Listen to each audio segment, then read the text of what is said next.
Les obsèques de Jane Birkin, décédée dimanche 16 juillet 2023 à l'âge de 76 ans, auront lieu lundi 24 juin, à l'église Saint-Roch, dans le 1er arrondissement de Paris.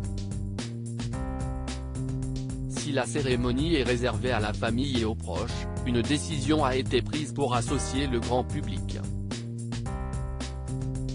Elle est partie en toute discrétion. Jane Birkin est décédée dimanche 16 juillet 2023, à l'âge de 76 ans. Elle est morte seule, chez elle, dans son domicile parisien.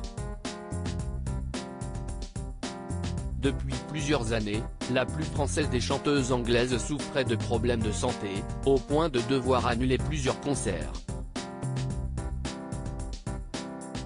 Jane Birkin s'en est allée après 16 ans d'une bataille acharnée contre la maladie.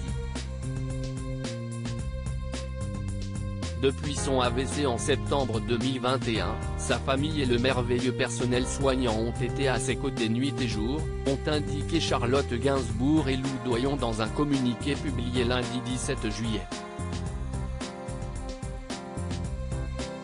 Et d'ajouter, depuis quelques jours, elle marchait de nouveau, était motivée de reprogrammer son Olympia et avait décidé de reprendre son indépendance. Ce premier soir seul, aura été le dernier. Elle l'avait décidé. Aucun sous-entendu dans cette dernière phrase, Jane Birkin est décédée de cause naturelle. La cérémonie sera retransmise en direct sur écran géant mardi 18 juillet, la date et le lieu des obsèques de Jane Birkin ont été dévoilés.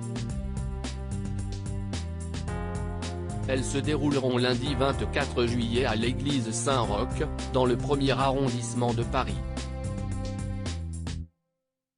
Précédemment, la famille de la chanteuse avait précisé que les funérailles se dérouleraient dans l'intimité familiale et amicale, sur invitation.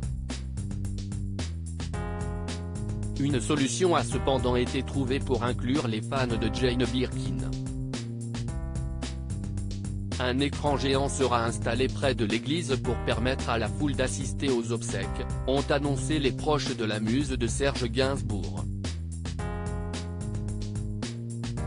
Pour associer le grand public, la cérémonie sera retransmise en direct sur écran géant à l'angle de la rue Saint-Honoré et de la rue des Pyramides, a indiqué un proche de la famille, à la AFP.